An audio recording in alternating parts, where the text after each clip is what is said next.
Hey guys, Tyler here, and this is the Garage Warrior podcast and videocast, and I'm super excited today to welcome on the call Molly from Girls Gone Strong. How's it going today, Molly?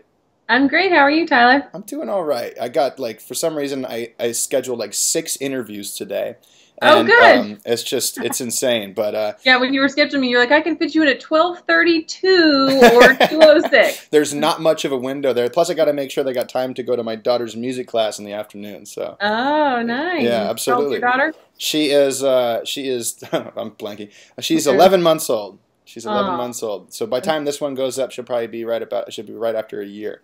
But cool. so Molly, so back to you. So for the people who may not know who you are or may not know who Girls Gone Strong is or what you guys are all about, maybe you can give us a 50,000-mile view on Yeah, who you guys absolutely. are and what are you hoping to teach people. Absolutely. First of all, shame on you if you don't know who Girls Girls Gone Strong is. No, it was a group of women that came together in 2011. There were 7 of us, and we came from all different walks of life, from powerlifting, from yoga, from figure, from all kinds of different kind of areas of fitness. And we decided that we wanted to change the landscape of the information that was offered to women.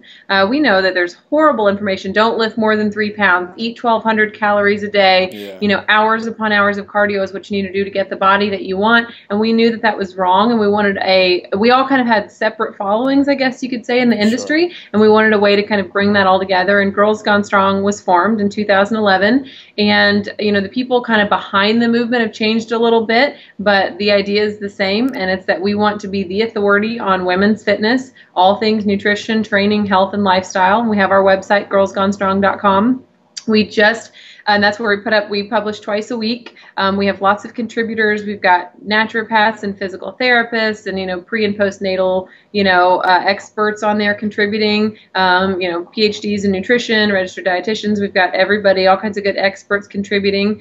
We make sure the content is top notch all the time or it doesn't go up on there. So we really want to be a brand that when you see, Girls Gone Strong is behind it, you can trust it 100%. So. Well, that's fantastic. And you know what the part I like the most is that you guys are going against the grain, and you're doing it because there's a lot of misinformation. And so a lot of the time on these podcasts, one of the things I like to ask people is the fitness industry, there's some people doing good in it, but there's certainly a lot more people that are spreading, BS propaganda, let's call it. Right. What's your take on kind of the state of the fitness industry? What's wrong with it? How can we fix it?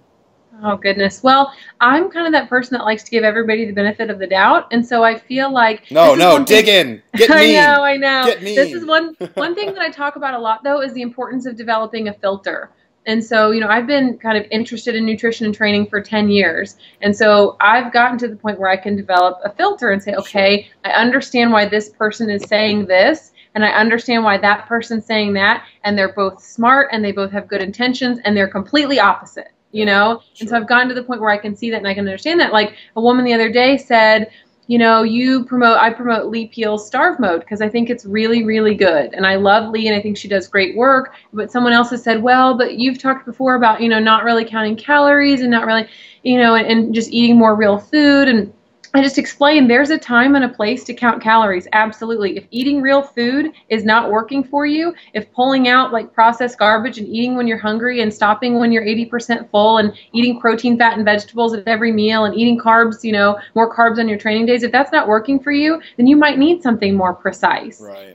Or if you're someone who enjoys doing that kind of stuff, if you like to weigh and measure and you like to, log in MyFitnessPal exactly what you're eating, if that works for you and that makes you happy, then absolutely. And there is a time and a place. If you're someone who can't regulate your calorie level on your own, you might have to count. But, I find a lot of people in general, if they follow these guidelines, get where they want to be. If they find that they need to get a little bit stricter with it, then we can be more precise, or someone who's advocating a paleo diet versus someone who advocates counting calories. Well, you switch from a standard American diet to a more paleo diet, you're probably going to be eating more protein. You're probably going to be eating, less processed carbs. So essentially, you're probably going to lower your calories a little bit, or at least change your macronutrient ratio. And so one person might advocate changing your diet by doing it this way, somebody else this way, and they're different, but there's still elements of them that are the same, Yeah. right? So anyway, I kind of look at it like if you take 2 experts who are totally opposite, you put them in a room together and make them hash it out, they're probably going to agree on about 50 to 60% of stuff. And the others, it's like, well, this has worked for their clients and that's worked for their clients. And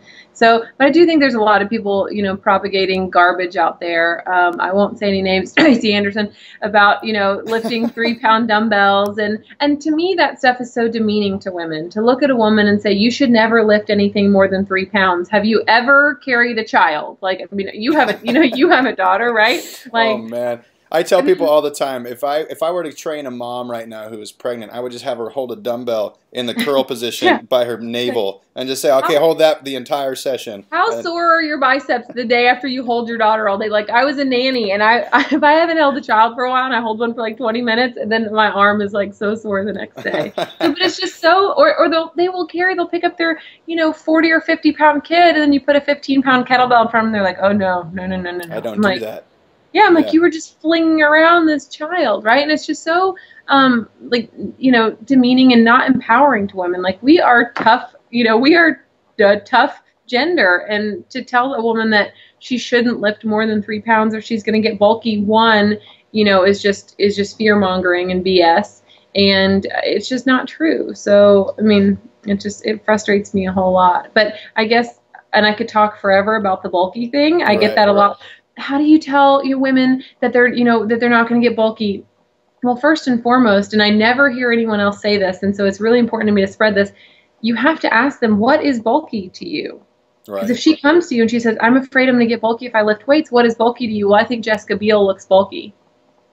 Well, then we don't really have much else to talk about. You know what I mean? Like, there's not really anything. Yeah, there's not really anything else I can do. I probably am not the person to help you then. I wish I could make you want an athletic, curvy, muscular, firm body, but if you don't, then I can't. And so if you want to look really, really skinny or whatever, then my training's not for you. And so you're right, my training will make you look bulky. Sure. Right? So what does it look like to you? And if you look at them and you're like, we hear that all the time, so we're like, oh my God, shoot me in the face. Every time a woman says she's afraid she's going to get bulky. Sure.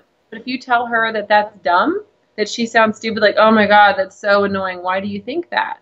Like, a woman just came to you, opened herself up to you, asked you for help, and you told her that you think that she's dumb or that this belief that she's held so strongly for so long is dumb. Like, she's going to shut down, So she says, hey, I want to lift weights. I've heard it's good for you, but I'm afraid I'm going to get bulky. Say, well, what does bulky look like to you? And if she's like, well, I lifted in high school and I got a little bit bigger and okay, well, so you want to look a little bit smaller than you are now. You want to see some more muscle tone. You want to lose some body fat. Did you change your nutrition when you tried lifting a couple years ago? No, not really. Okay, well, let's talk about this. A lot of women are afraid that this is going to happen to them, but give me 2 months with you. I promise you're not going to put on a ton of muscle overnight, and just kind of build that trust and validate the way that they're feeling. We hear that all the time, but let me tell you why that might not be the case. Yeah. And then go into your explanation, and they're a lot more likely to be open to what you have to say. So that's got to be one of the biggest myths in the whole industry is the bulky thing.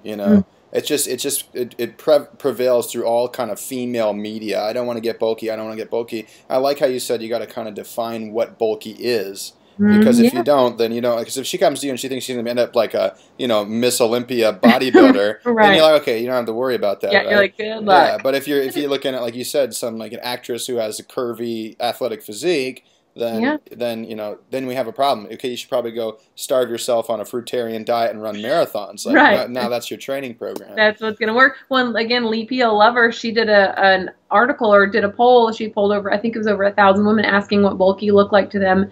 And Madonna, Jennifer Garner, Jessica Biel all fell in the bulky category to most of these women. And it's hilarious. Yeah, because most of these women are probably significantly bigger than those women. Those women are tiny. They just happen to have some muscle. And so people were saying that it was more like the Jessica Biel look Jessica Alba look that was not bulky, where Jessica Biel is bulky. So it's like anytime they can see muscle definition, they've been kind of like made to think. But again, you can't make them want that body type. I can't imagine anyone not wanting, a lean, muscular, curvy body type. But I guess some don't. So. Well, it's interesting that you mentioned this stuff, right? We don't have a lot of ladies on the call, garage warrioresses, if you will.